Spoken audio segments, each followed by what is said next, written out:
Pertama-tama perkenalkan namanya terlebih dahulu. Nama saya Muhammad bin Siganda. Nama saya Mareman Faregi. Nama saya Saya Khairadi Samudida. Saya Mutia Kami akan mempresentasikan kelompok. Yang pertama, definisi sistem moneter. Sistem moneter pada dasarnya adalah tatanan dalam perekonomian suatu negara yang memiliki peran, terutama dalam menyediakan fasilitas jasa-jasa di bidang keuangan oleh lembaga penunjang seperti pasar modal dan pasar uang. Selanjutnya, definisi bank. Menurut Undang-Undang Nomor 10 Tahun 1998, bank didefinisikan sebagai badan usaha yang menghimpun dana dari masyarakat dalam bentuk simpanan dan menyalurkannya kepada masyarakat dalam bentuk kredit. Selanjutnya ada asal mula kegiatan perbankan. Kegiatan perbankan memiliki akar yang sangat tua, yaitu di mana dia itu dimulai sekitar tahun 2000 sebelum Masehi di era zaman Kerajaan Babilonia, di mana sebuah tempat yang dinamakan Temple of Babylon menjadi tempat tukar emas dan perak dengan nilai suku bunga yang tinggi. Lalu di abad ke-16, tukang emas di Inggris mulai berfungsi sebagai bankir dengan membuat nota-nota penyimpanan yang diterima masyarakat sebagai alat pembayaran. Lalu seiring berkembangnya zaman, perdagangan dan kolonialisasi oleh bangsa Eropa, kegiatan perbankan semakin meluas hingga saat ini mencakup berbagai layanan keuangan modern. Lalu berikutnya ada perkembangan bank. Bank sentral. Perkembangan bank sentral di Indonesia dimulai dengan pembentukan Bank Indonesia yaitu BI yang pada tanggal 1 Juli 1953 sebagai bank sentral pertama negara ini setelah kemerdekaan.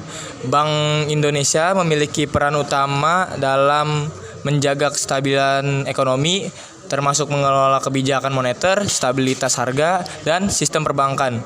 Seiring waktu, Bank Indonesia telah mengalami berbagai perubahan untuk memperkuat fungsinya.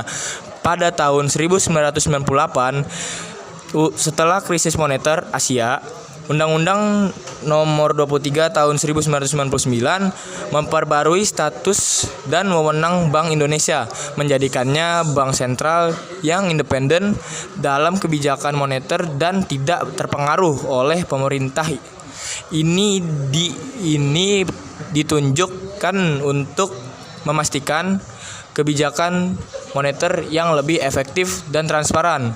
Sejak saat itu, Bank Indonesia terus beradaptasi dengan perkembangan global dan domestik, termasuk memperkenalkan kebijakan-kebijakan baru dan reformasi untuk menjaga stabilitas ekonomi dan untuk menjaga sistem keuangan di Indonesia. Keadaan perbankan pada masa Orde Baru 1966 sampai 1998 ditandai dengan beberapa aspek penting, yaitu 1.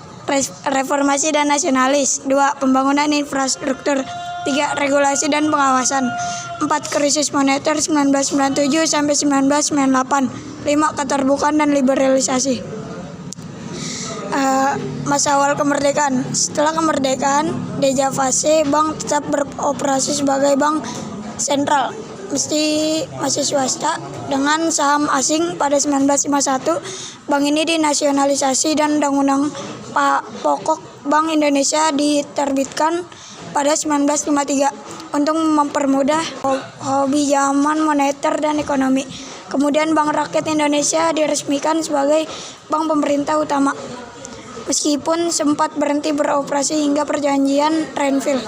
Tanggal 3 September 1997, pemerintahan memutuskan untuk membantu bank yang masih memiliki harapan hidup. Dari keseluruhan proses itu, ada 16 bank dinyatakan sebagai bank likuidasi, BDL 4 bank taken over BTD, 10 bank beku operasi BBO, 39 bank beku kegiatan usaha tertentu BBQ. Masa kekuasaan VOC. Sejarah perubahan di Indonesia dimulai jauh sebelum kemerdekaan, tepatnya pada tahun 1746.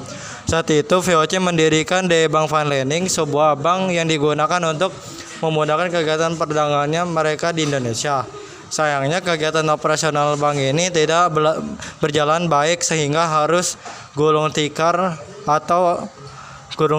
langsung. Apakah VOC menyerah? Tentu saja tidak. Selain 6 tahun kemudian, VOC mendirikan The Bank Koran and Bank Van Lening yang pada akhir memiliki nasib yang sama seperti bank sebelumnya. Selanjutnya ada Perang Dunia Kedua. Setelah Perang Dunia Kedua, keadaan perbankan mengalami perubahan yang signifikan sebagai dampak dari rekonstruksi ekonomi dan perubahan sistem keuangan global. Berikut adalah beberapa poin penting mengenai keadaan perbankan setelah perang. Yang pertama adalah rekonstruksi ekonomi, dan yang kedua ada pendirian bank sentral. Yang ketiga ada regulasi dan kebijakan moneter, dan yang keempat ada inovasi dan modernisasi. Dan yang kelima ada perkembangan sistem perbankan internasional, dan yang keenam ada diverifikasikan layanan, dan yang ke-8 ada peningkatan ketertiban swasta. Tujuan BLBI adalah membantu pemerintahan dalam menjalankan kebijakan makroekonomi sosial. Bank Muamalat Indonesia. Berdirinya Bank Muamalat Indonesia itu tahun 1991 sebagai satu-satunya bank umum yang melaksanakan kegiatan usaha berdasarkan prinsip bagi hasil. Prinsip syariah merupakan instrumen yang menggantikan sistem konvensional berupa 1. Bunga atau riba, 2. Ketidakpastian atau garar, 3. Perjudian atau maisir, 4. Basrel atau